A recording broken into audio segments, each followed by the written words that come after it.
Good morning, friends, and welcome to today's Cichlids and Coffee live stream. I hope you're having a cup of joe wherever you are.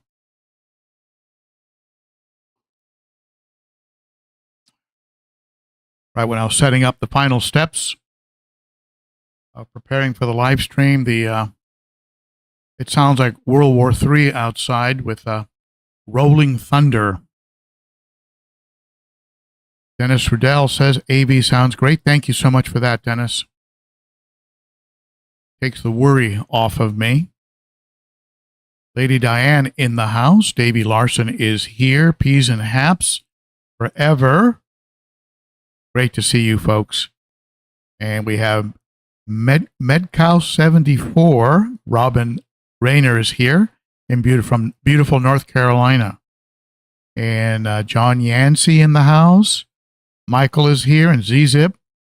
Good morning to you. Hey, Paul. Paul Newman is here. Hey, never regret, Paul. Never regret a mini vacation with a grandson. You only get so many of those, my friend. So no regrets. Whips World in the house. Hey, Saline Aquatics is here. Hello, Saline Aquatics. Glad you're here. One of my moderators who help keep the stream on track. Angelo's in the house. Michael Smith's in the house. All right. Let's wait for some more folks to jump on board, and we will get rocking and rolling. Avinash Kumar from India in the house. Hello, Avinash. Cat Sailor has joined us. Hello, Cat. All the best people are in the house.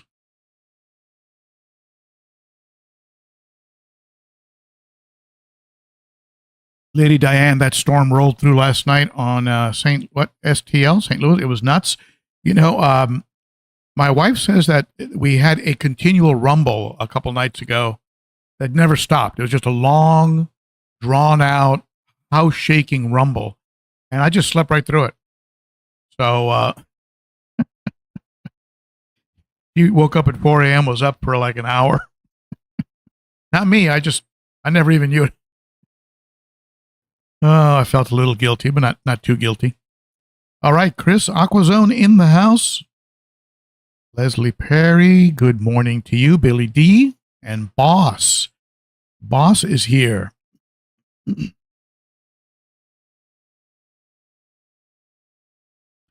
All right. We have a couple cool things to cover today.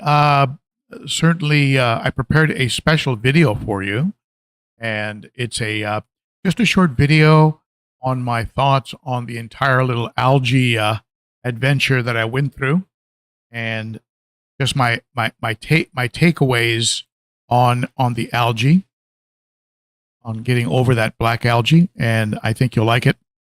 And I'll see if I can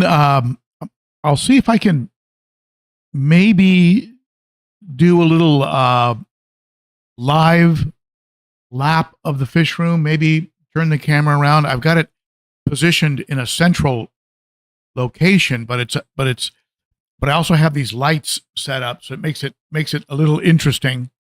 But and the light on the left here has a bug on it that looks like, I'm not sure if it's a termite, a wasp, a fly, a flying ant. That's the strangest looking bug I've ever seen. Tennessee has no scarcity of bugs if you've been here. Well, really anywhere in the South. You know what I mean. I mean, I could put this guy on a fishing hook and catch a fish. He's pretty good size. Anyway, I'll keep an eye on him. You behave. All right, so let's see here. So I'll go ahead and, we'll play this video, the special video for you, and then I'll take up your questions about algae and anything else that might be on your mind regarding fish. And just before we get rolling, a very quick shout out to those who support the channel by being Patreon monthly supporters. And you can see the list of some of the monthly supporters here.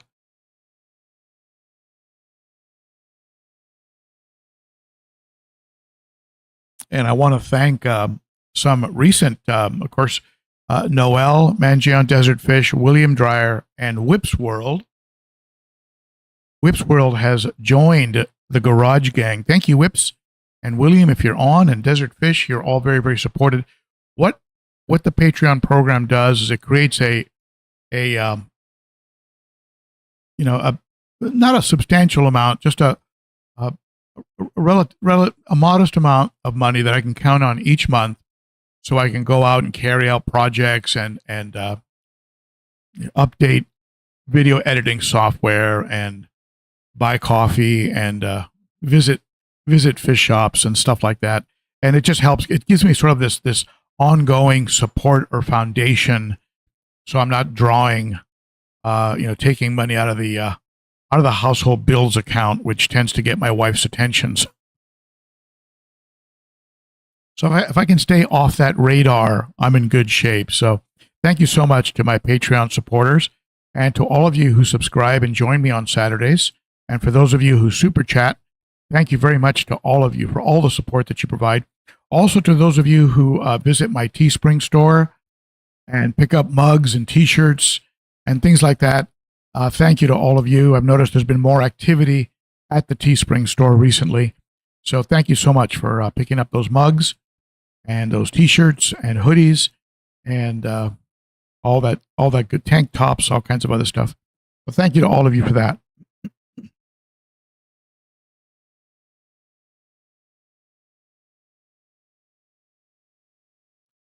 So, Andy, on surround sound. Sounds like a sportcaster. That's good. That's good. And coming up to the plate, we have Ichiro. So, let's see here. Leslie Perry doing water changes. I like that. I did a water change in the planted tank behind me here. And yesterday, I did a little plant trimming. You'll hear all about that in a minute. Thank you, Brian, for asking folks to smash that like button. So let me go ahead and spin up that special video for you.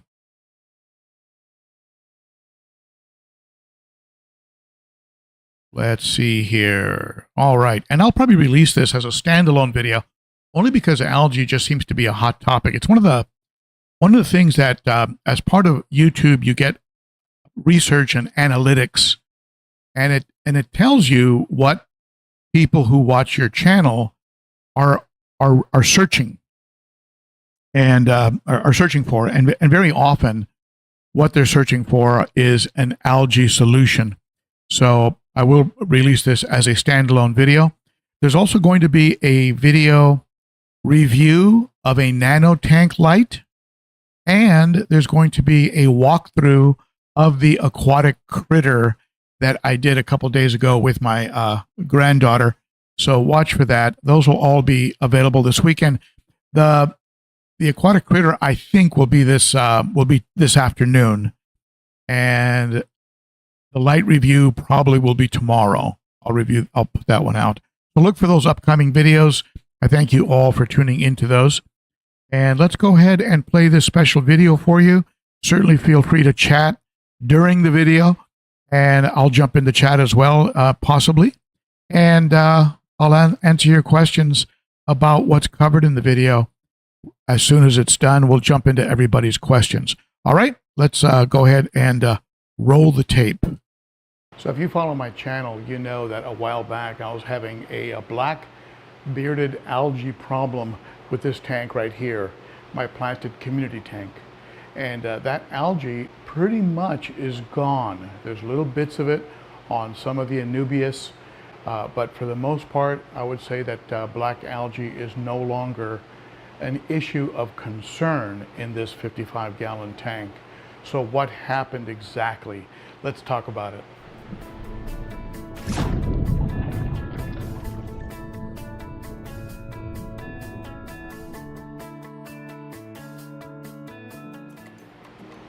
So of course, when you bring up the topic of algae, there were a lot of suggestions. Less light, more light, lower intensity light, higher intensity light. phosphates, more water changes, so many suggestions. And a lot of them made sense. And I think at the end of the day, if I had to say one thing was the primary reason why it's gone, it really comes back to that word that we come back to so often on this channel, which is patience. When you first put the plants in, there's this struggle for space, this struggle for claiming territory by every possible organism that's getting established in the tank. And one of those organisms, or several of those types of organisms, happen to be in the algae family. And so you'll get some brown algae, some green algae, some black algae. They're just, if the nutrients are there for them, they're going to go ahead and thrive. And those nutrients can include light and phosphates, ammonia, nitrates, things of that nature. So over time, yes, I added phosphate pads. That might have worked in reducing the phosphates, which are a key ingredient for brown and black algae. I guess all algae, all plants really love phosphates when you think about it. So I put some phosphate pads in. I was doing water changes, 25% water changes. I still do them, not quite as frequently, not every week, but I am still doing water changes. I think really in looking it over, removing any parts of the plant that were heavily covered, so that I would remove chunks of the black algae all at once, like cutting off an entire leaf on a stem on a sword, on an Amazon sword, or one of the large leaves on an Anubias, just cutting it off and taking it out. And also, I think it has a lot to do, and I think you'll agree with me on this, with the continually adding plants, because those plants now are competing for the nutrients that the black algae and the brown algae that they were competing for, that they were going for. And so as the plants became more and more established, they outcompeted the black algae for those nutrients. And plus, with me removing chunks of black algae wholesale by cutting sections of plants off and taking them out of the tank. So I mean, some people said don't add the fertilizers, especially don't add the co-op Easy Green. I kept adding it throughout the entire process, and I didn't see how that could. I mean, I know it contains a little bit of phosphate in there. In looking it over, I thought it would help more than hurt. So I kept adding the liquid fertilizer, and I kept using the root tabs and around where I was planting plants. But if you look at the tank now, it probably has twice as many plants as when I first got started. Plus you have some plants that have really taken hold, really become well established. And I just think that they are out competing with, they're just beating out the algae that is trying to get a hold on the plants, on the surfaces, on the glass, everywhere else. So what do you think? You watched this progress. I mean, you watched the progress. You saw the early videos. You saw how bad it was. What do you think? What do you think is why it has more or less gone away or become an issue of far less concern in the aquarium? Water changes, phosphate pads, reduced light, more plants competing for the nutrients, phosphate pads. What do you think? What do you think is the reason? Removing sections that had black algae and allowing the rest of the plant that was clean to now become more established and stronger. So comment below, tell me what you think about it. Why do you think I'm winning the battle? And I'd love to hear it. We all learn from each other on this channel. And I really appreciate you tuning in.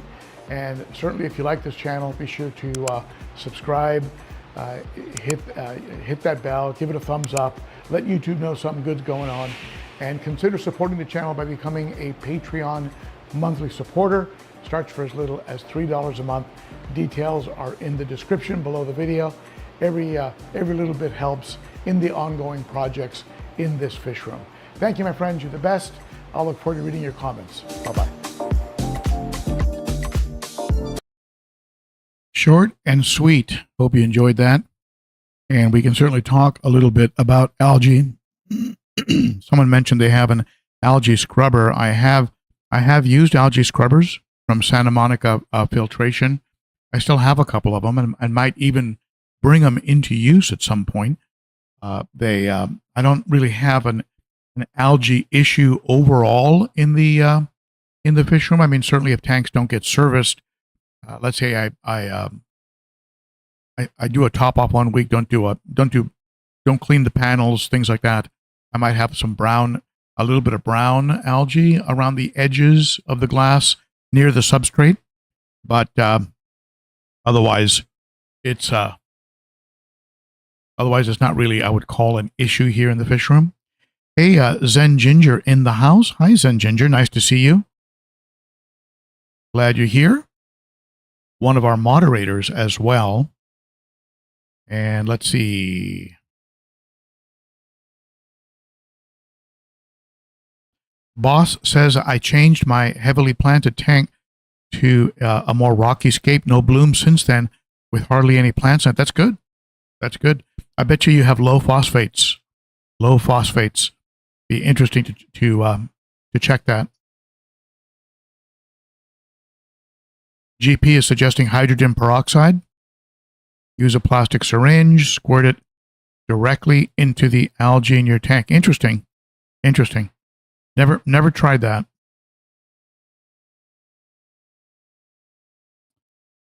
Interesting name. Probable cause clause YouTube.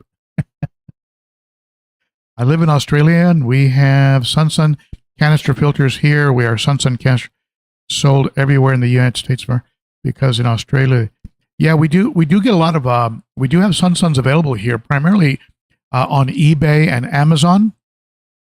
They're also being sold now by Chewies out of Canada, so they are pretty common. I have an entire playlist on Sun canister filters.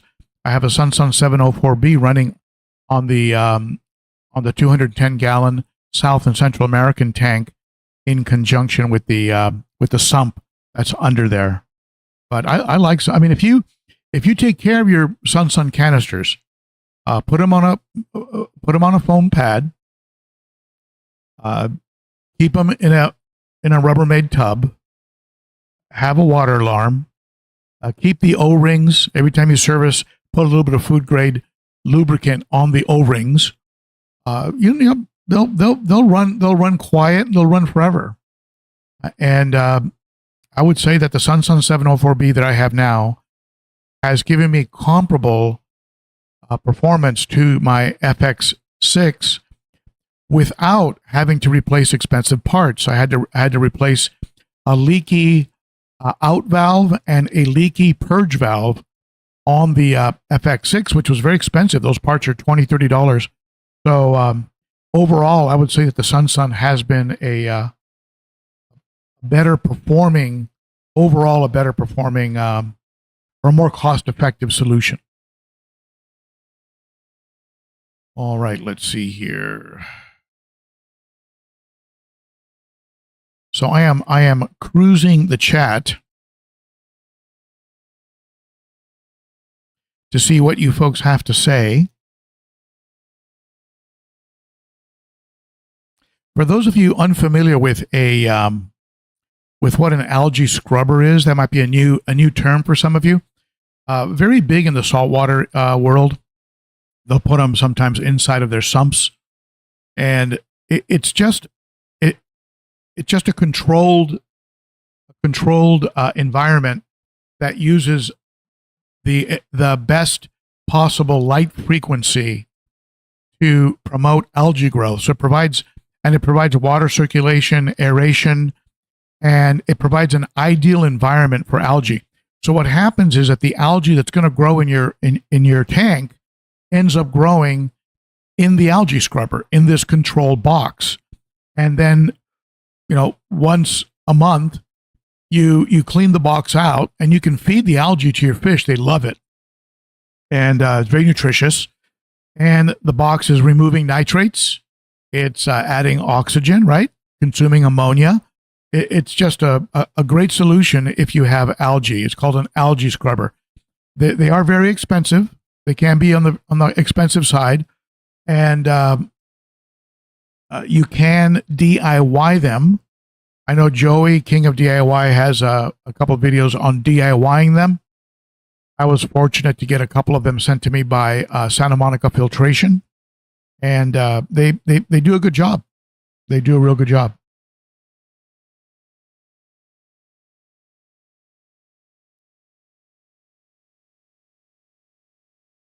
Now, if you're talking about UV light in a sun canister, first of all, I would only use it on weekends, the UV light. And then, I put it on Saturday morning, I turn it off Sunday night, and it would give me a little bit of water clarity. A 7 or 9 watt UV bulb with water rushing past it at 200-300 gallons per hour is not going to do pretty much of anything with viruses and bacteria. It will help with water clarity. This tank behind me here, and I'll go back to the regular screen so you can see it. This tank behind me now has, and I'll turn this.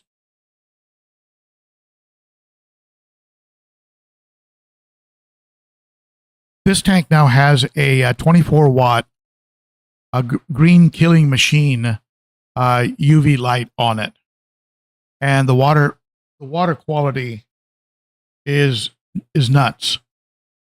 But that's 24 watts, and it comes with a built-in power head, which is genius, because the problem with UV lights very often is that people are running the water past it much too fast, and so the light can't really do its thing.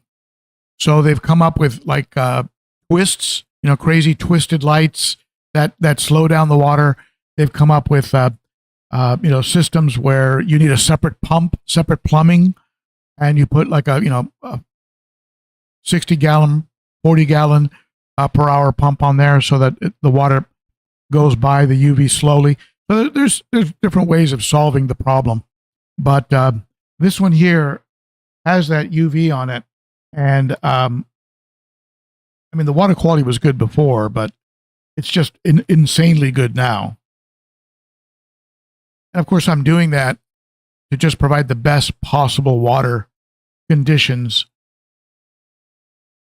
to help with the hole in the head. I will be moving this tank into a little bit of salt treatment. I'll be adding some salt to this tank, 1 tablespoon for 5 gallons. But I'll be doing it on a gradient, maybe some in the morning, some in the afternoon. Keep in mind when you use salt, that salt will not evaporate. So if you do a top off to a tank that you have salt in, you don't need to add more salt, because it stays in the tank. However, if you do a water change, you then need to replenish your salt. But I'm thinking some salt will help heal some of the scarring from the hole in the head. And you'd be surprised how many people have sent me pictures of their geos with the exact same holes on their foreheads. So I don't know if the geos are prone to it, or there's a particular collection point where they tend to have that. I don't know. But let's go ahead and take a look at some of the tanks. Let's see if I can actually move the lights around in here and show you, just do a sort of lap, a manual lap of the fish room, and show you and talk about some of the tanks, and then we'll go back into taking up your questions. All right? So hold on, I'm going to step off camera here for a second. But first, oh yeah, hold on.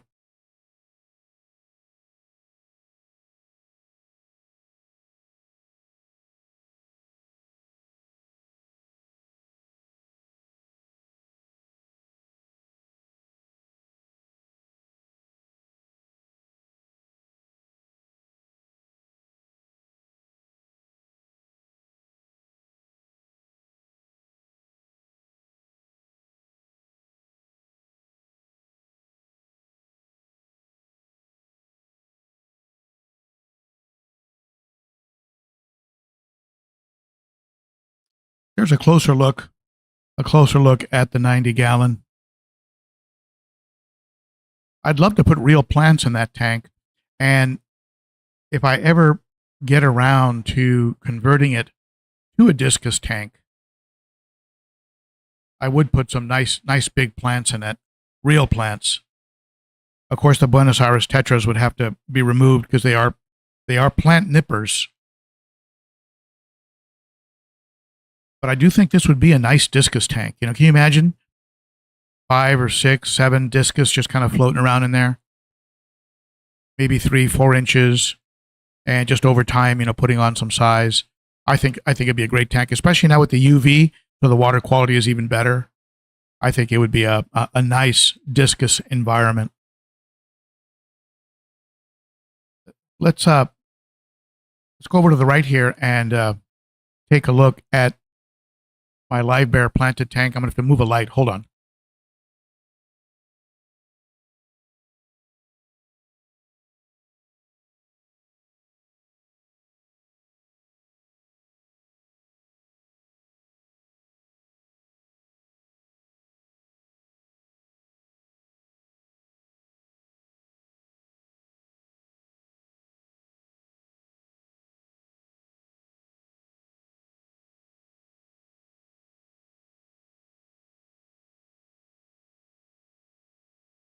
You can see everything is going just splendidly in this live bear tank. They keep having fry.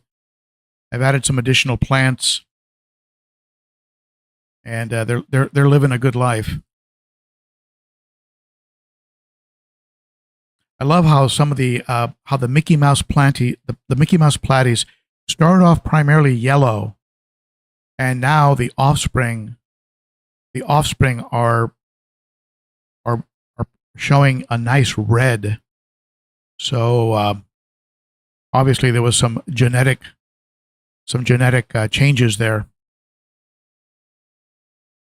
Let's go over to the betta penthouse. You can see him there hanging out near the top.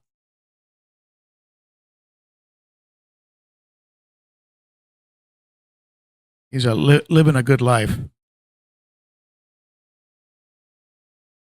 I've added a few more plants to that tank, including some, give you a little more light.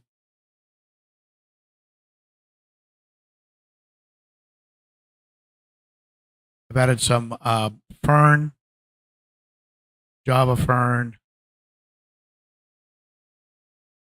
He'll go to the top and just kind of hang out in the water sprite. Actually, like anchor his body in there. He's also starting to use that little betta log. So he's, I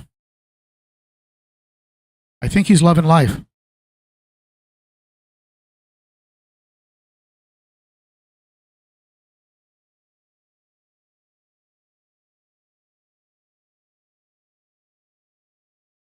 Here's the 300.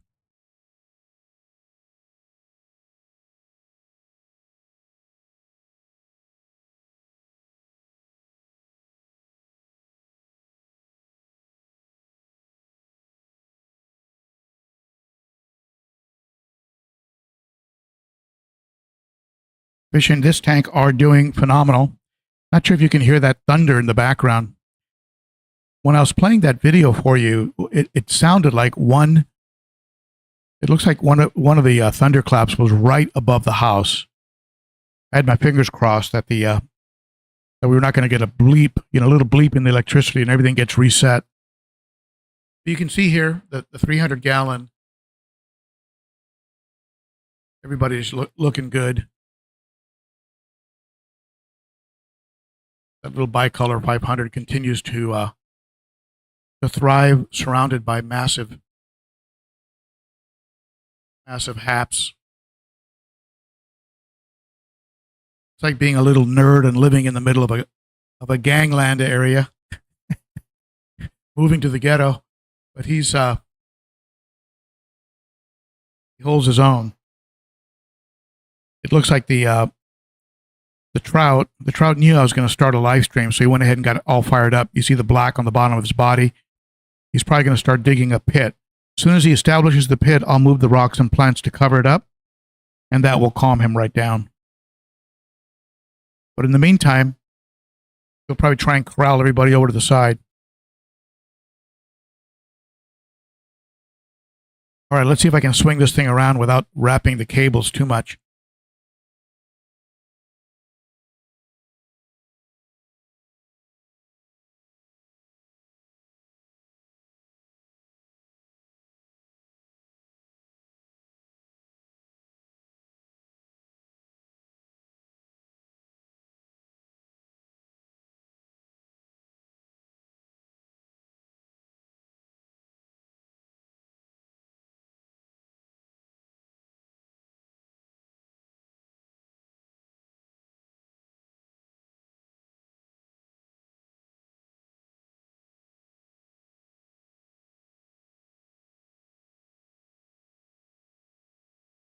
So here's the 300 gallon. And as you can see, everybody is active and happy. I wouldn't mind adding a few more silver dollars. These have gotten pretty big. A heck of a lot bigger when I first got them. And you can see you have one male in the back there trying to breed.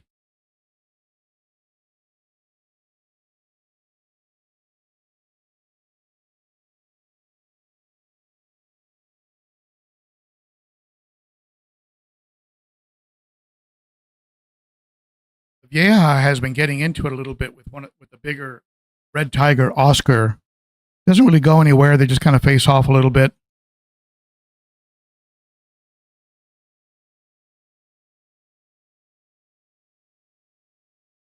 Salvini has been behaving.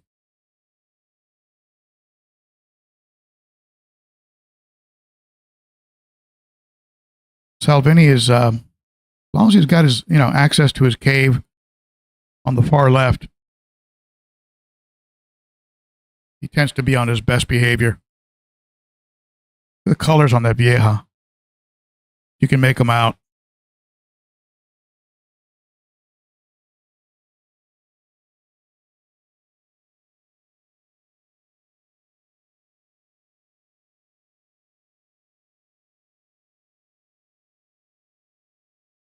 I'm not going to show you the red tear. The red tear is very, very, very happy, but he's inside his cave right now.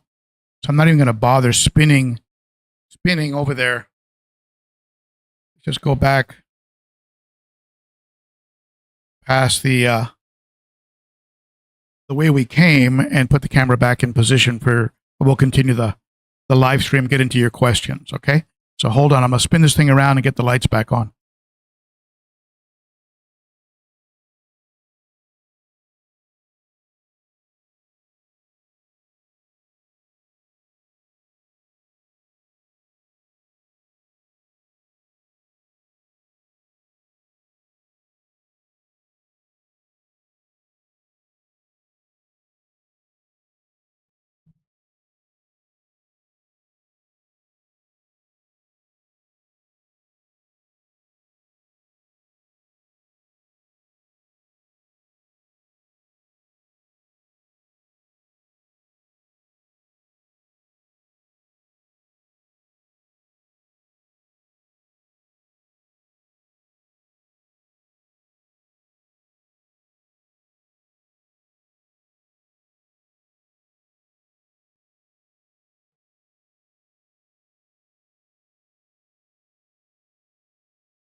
All right.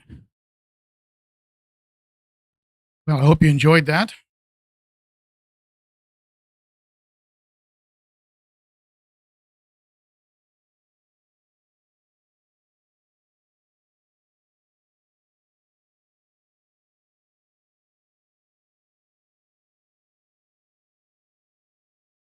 Zen Ginger sharing some links.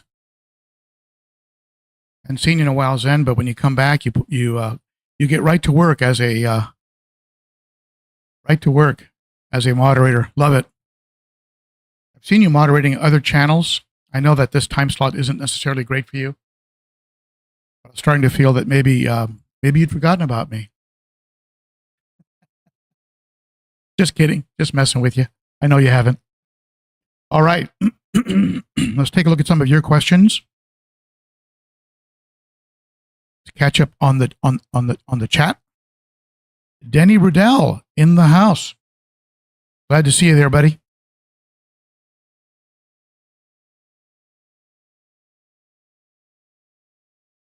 So, for those of you who arrived a little late, we did have a video on algae that I will repost later as a standalone video. So watch for that.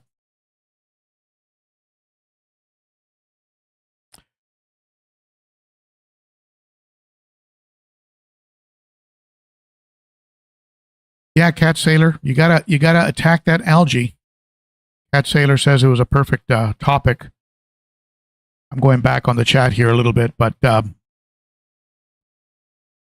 perfect topic because of the water change day. Yeah, I found that by cutting off the pieces that were heavily, that were like very, very dark or covered, and then you start to get new growth that's clean. And meanwhile, you're adding more plants, as you noticed, right? I added a lot more plants, and that those plants just take over. They just take over, and which is great, because then they start to just consume the ammonia and the nitrates, and they just don't give the algae a chance to reestablish. I think that's just very, very important. Did the phosphate pads help? They might have helped. Inconclusive, but with my results, I would say it didn't hurt. You know, the phosphate pad didn't hurt. The water changes, yeah. At first, when you're first getting the tank set up, do regular water changes. As a planted tank becomes more heavily planted, you can start to space out those water changes, and just start letting the plants do the work. Let the plants absorb the ammonia and the nitrates, and and eventually end up with a 10-20% water change maybe once a month after the tank becomes very well established and you've added more and more plants, like the strategy that I've got on the 55. Now, let me make one thing real clear here. I am definitely not in any way a plant expert.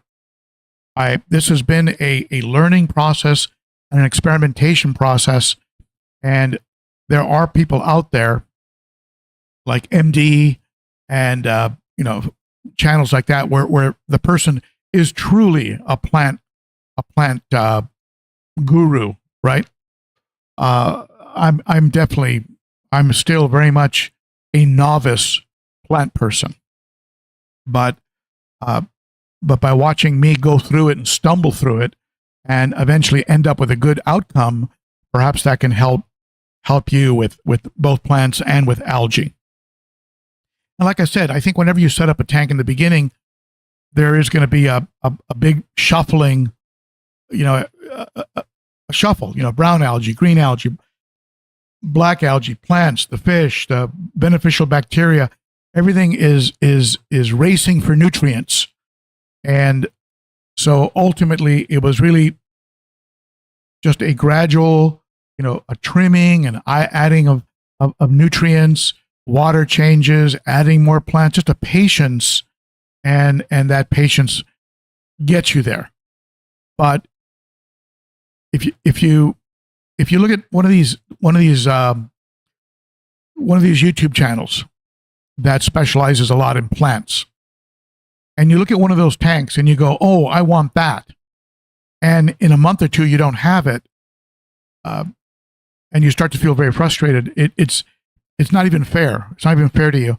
And these folks are working in very, very established tanks. They are very expert in the dosing of the tank with nutrients, and they are usually sponsored by plant providers who are sending them box loads of plants that they swap out And so when the tank goes on camera, what you're seeing is something brand new that hasn't even really gotten to the melt back that can usually occur when you add new plants. So it can sometimes set some unreal expectations for the new plant keeper. Wow. I'm hoping the garage doesn't collapse. That was a pretty loud thunderclap. You probably can't hear it.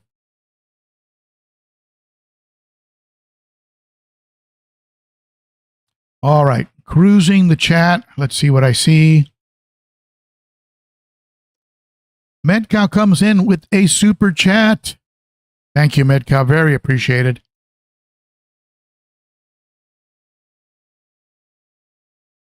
I answered your question years ago. That's very cool. What question did I answer? That's awesome. Very, very cool.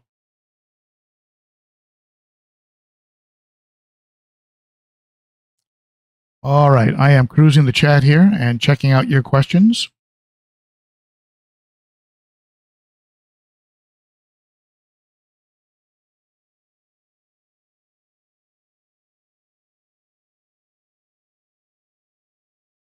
M&C Aquatics, when I bought out a guy here's fish, I guess you bought out somebody's fish room? He had a closet full of canisters. Now, see, that for me would be like a bonanza.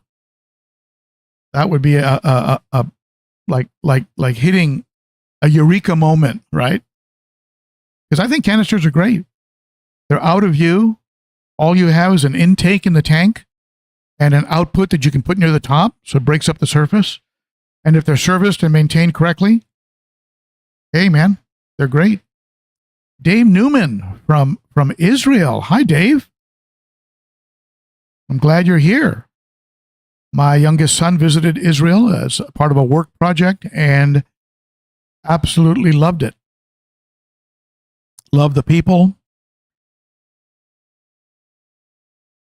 Didn't like some of the activity he heard in the distance, but he did love the cities.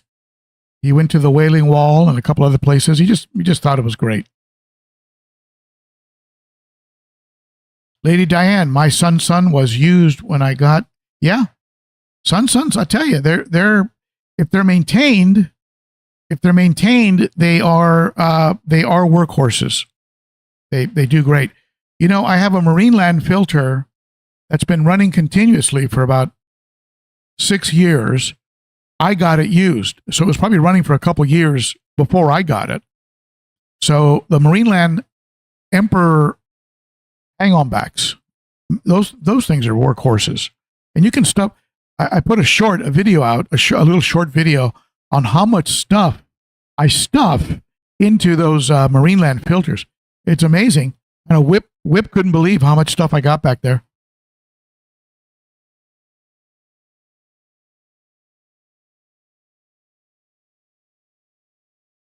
Boss likes my my artificial plants, and I'll tell you, boss, I do too. And it's kind of a sad story because it was a family-owned operation. The mom, who was the heart of the operation, died unexpectedly. Dad and the son just decided to close it down, and that was the end of Elite Cichlids. Elite Cichlids was some florists that decided to start making aquarium plants, and they made beautiful things, and just one day, in the blink of an eye, they were gone. I wish I had gotten a whole lot more.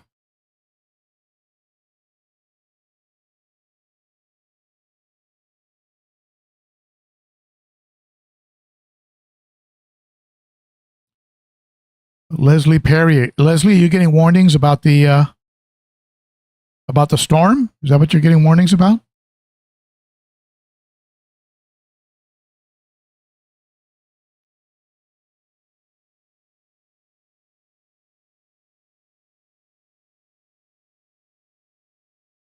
Boss, these are the styles I love. Yeah, you know, boss, I like the fish to have a lot of swim room, I like the fish to be the focal point of the aquarium. And that's my one complaint about very large 3D backgrounds that send a lot of material into the tank and take away swim room. I mean, when you think about it, a Buccochromis can get up to 12, 14 inches. I've heard reports of 16, 18-inch Malawi trouts. These fish need turnaround room. And so this is why I decided to go with a flat black background on the tank with the larger fish. Now, that being said, my 210 has a very large piece of driftwood in it that I harvested at a lake here locally. And it does take up tank space, but I love the look of it. So, contradictions, I guess. I am not without contradictions. Wow. Okay. If I suddenly just blink out and disappear, I'll see you folks this coming Saturday. It just means that the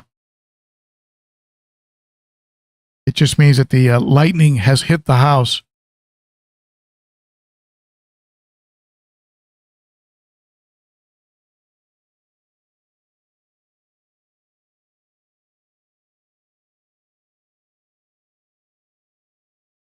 Jay, I think you kind of hit the nail on the head. I really try and run my channel and my life drama-free. I think I even selected my wife because she was a very low drama woman. All my kids are very low drama. My fish room is very low drama. I don't like drama.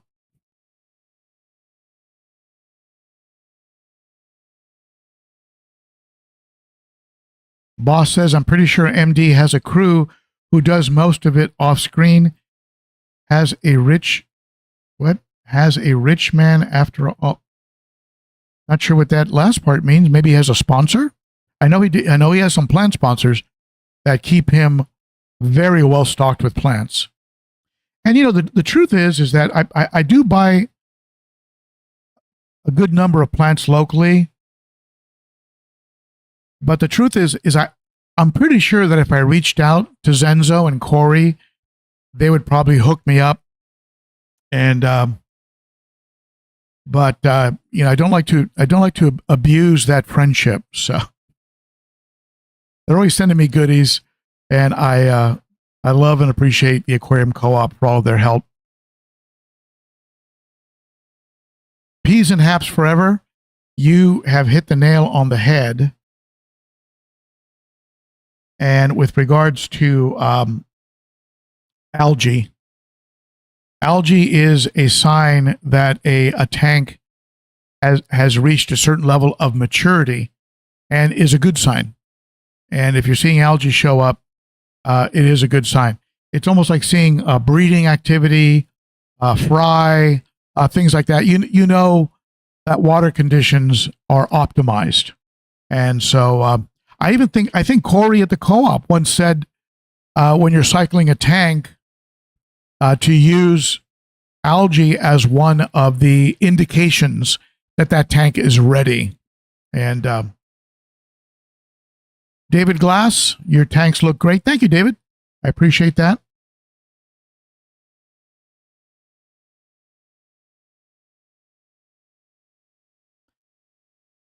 Now, what do you folks think about this? Peas and Haps Forever says they love betta, but don't want to dedicate a tank to one fish. Now, keep in mind that I have some culiloches, some plecos. There are some other fish in that tank. But yeah, there are folks out there that's what they do. My red tear is by himself. There are people that keep flower horns, dove eye. There are certain fish that, you just kind of keep one fish in the tank. And Some people like that, but I get it. I get it. I get what you're saying. I have sort of fallen in love with Betta. M&C Aquatics has been pouring here since 3 a.m. Yeah, I'll tell you, we're having a very green summer here in Nashville. I love driving around. Everything is super green. Very different from Los Angeles, where it was gray, a lot of gray and brown, and it's just totally green around here.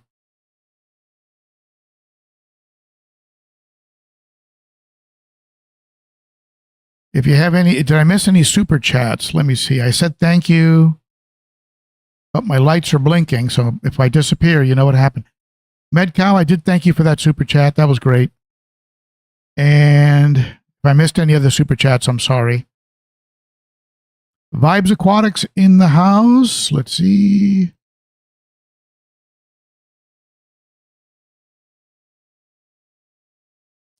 Andy says, Andy, you're going to make me blush. Andy says, your tanks look incredible, Ben. They are a testament to you being open-minded and continually learning. Multifaceted approach you took to Blackbeard algae was great. Thank you very much for that, Andy. I appreciate that.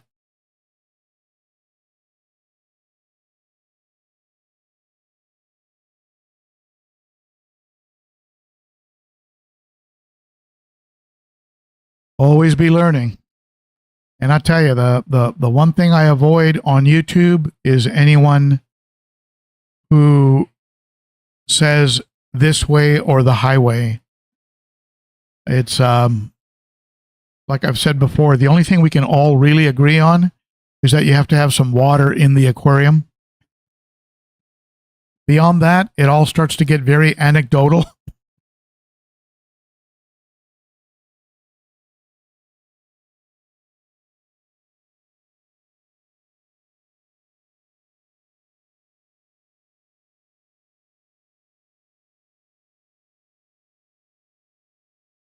Yeah, Lady Diana, you hate to see family-owned businesses. This is why I put out videos on the big box stores like PetSmart and Petco. I feel they definitely have their place in the fish world, but please support your local fish store. In my case, Music City Aquatics, Franklin Fish, the Aquatic Critter. I visit these places at least once or twice a month. I put out content on them. It really is an industry that it is something that could die off.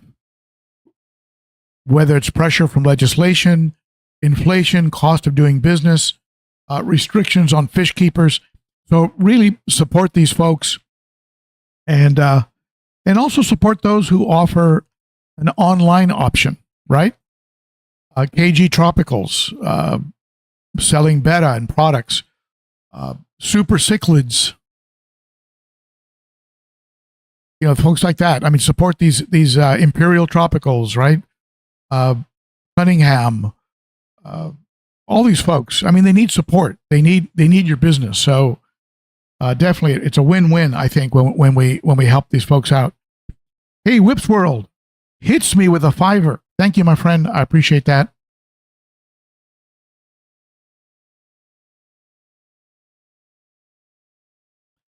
Cat Sailor, the poet who doesn't know it. No guy likes drama with wives or finny pets. Happy wife or happy fin is not a sin. Thank you, Cat Sailor, for that. Happy fin is not a sin. I think I will be quoting you in the future. So, all right. Any other comments or questions? Ask them now.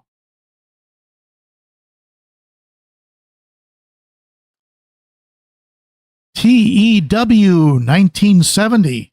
Live plants have made a huge difference. That's in the control of algae. I'll tell you, that probably is the best win-win. The best win-win is if you don't have plants that are going to if you don't have fish, they're going to destroy them. The best win-win is live plants for adding oxygen, reducing ammonia, nitrates, the look. Overall, and out-competing algae. So, but certainly when you can't have live plants, an algae scrubber in the tank or in the sump is a good alternative.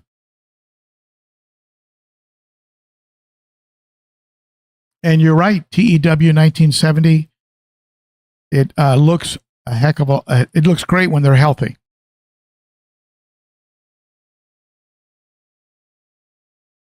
Whip's World knows all about the single fish tank. He has a Jaguar cichlid, and I believe those fish have teeth. I think I've seen videos of, was it a Jaguar or was it a Dovi, where there was a guy on YouTube. He had a viral video of getting splashed by his Dovi, and in one video he actually had blood dripping down his hand from getting nipped by the Dovi.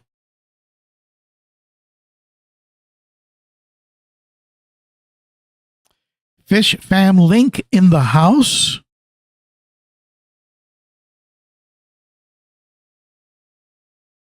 The boss says he has a local fish store called Nature Collective. What a great name. Maidenhead Aquatics, but they're not that great. I'll tell you, when I was in Knoxville, boy, I found a great fish store.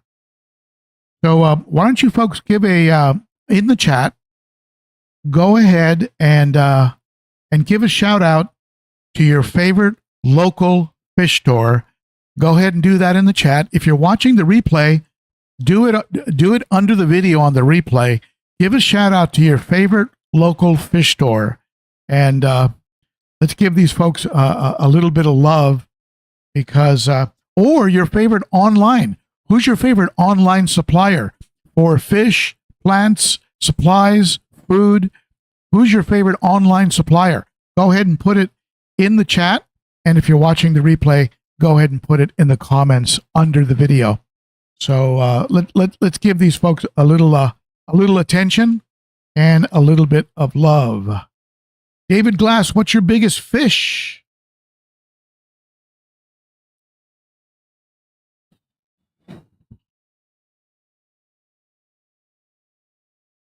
I'd have to say right now, a month ago, it was probably the Vieja. But right now, on sheer size and weight and width, it's got to be that red tear. I'm sorry. No, it's got to be the red tiger Oscar.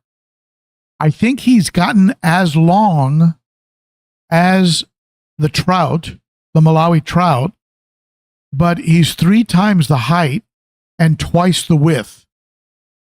So I've got to say that red tiger Oscar. He's just a beast, and he keeps growing. So I've been feeding him freeze-dried shrimp, freeze-dried tube-effects worms, a mix of Sarah and Extreme, live brine shrimp, and frozen bloodworms. And he's just become a beast, an absolute beast. So I think the red tiger Oscar is probably my biggest fish right now. Now, if you folks, I know GP just mentioned something about the algorithm. If you folks that watch the live stream, if you come over to the video after it posts to YouTube, give it a like and comment under it.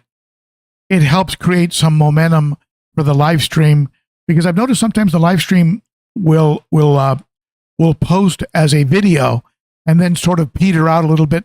So you folks that are kind enough to join me on Saturdays, it takes about a day. It's taking about a day these days for the video to post to YouTube. But after it posts, get in there, make a little comment, and it'll help generate a little excitement about the live stream. Lady Diane, I love having coffee with you on Saturday. So there you go. I appreciate you showing up. You've become a very you've become a regular, and I appreciate that. See some new names on there. Southeast Cichlids. He loves. We have, okay, good. We're getting some names showing up here. David Glass loves Elmer's in Pittsburgh. Okay, folks, if you're in these areas, here's some names for you. Elmer's in Pittsburgh, PA. Zen Ginger likes a KG.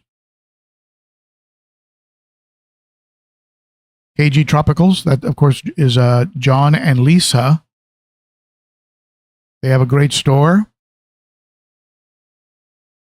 360 Aquatics. Zen Ginger, 360 Aquatics.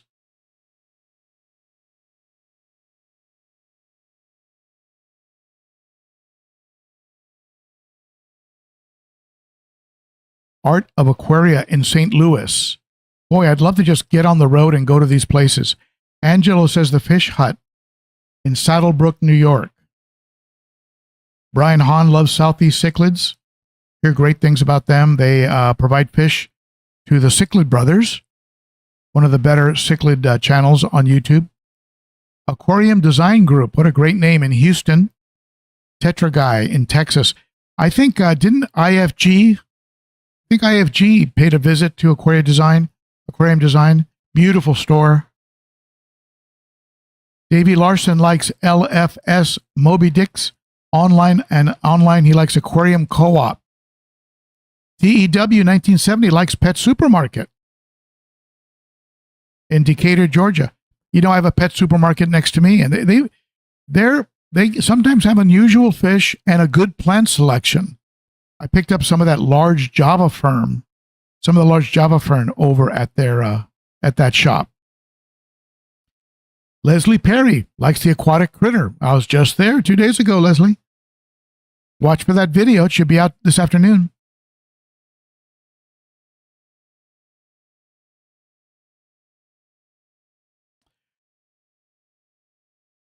Whip's World likes long living. Hey, Whip, you should get yourself a frontosa. They last like 30 years. 30 years. They're like the turtle of the fish world. Zen Ginger, Tetra Guy? Okay. You're talking about where the shop is, yeah? Peas and Haps Forever up in Winnipeg. The Aficionados. Oh, I love that name. Aficionados. Great store, 10 minutes from me. That's great. Aficionados. Dennis Rudell loves Dave's Fish. I met Dave. He's the real deal. He was a speaker at the American Cichlid Association when I saw him in Houston, and guy knows his stuff. Michael loves Cunningham's. Josh Cunningham is a good guy, the real deal.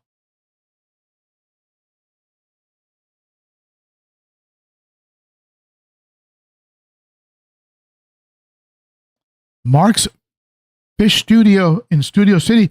Hey, Cat Sailor, did you see my walkthrough of Mark's? I did a walkthrough of Mark's in Studio City. He's a good guy. Absolutely. Angelo likes Absolutely Fish in Clifton, New Jersey. And Robert Reed likes That Fish Place in Lancaster, Pennsylvania. Boy, I would just love to pack my bag and go. Waynard Woolmeran's Zaire Blue Frontosa is beautiful. If you can get a hold of one. I also like the spiders. The spider Frontosa is very pretty. The 30-year fish. You know, I'm in my late 60s. I joke around and say I'm not going to buy a pet that's going to outlive me. So leave him and in my will, I leave my Frontosa to parrots are like that. If you're going to buy a parrot or a turtle, realize if you're old that you might get outlived. So, all right. It looks like we're 12 minutes past the hour. I feel like I'm on I feel like I'm on borrowed time with all these lightning strikes that I'm hearing outside of the fish room. So I want to thank all of you for spending some time with me. As usual, you folks are awesome. Paul Newman chimes in with Polly's Pet Shop in Universal City. Universal City, I never saw Polly's. I must have missed that one. CC Custom Leatherworks in the house. He likes Northside Aquatics. Very cool.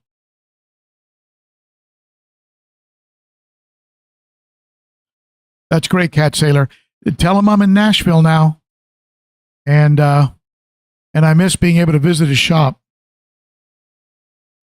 So everybody, thank you so much for tuning in. You are the best. You rock. You know you rock. Don't ever forget that. And thank you so much for spending an hour with me. And with that being said, thank you to my super chatters. Thank you to my wonderful moderators, all of you who are subbed and not subbed. And thank you for the likes. And I think we will go ahead and end off. Thank you to my new Patreons and all of my Patreon supporters. You folks provide a backbone to the channel. And with that being said, we will go ahead and end off today's live stream. See you next week. Watch for the upcoming videos. Bye-bye.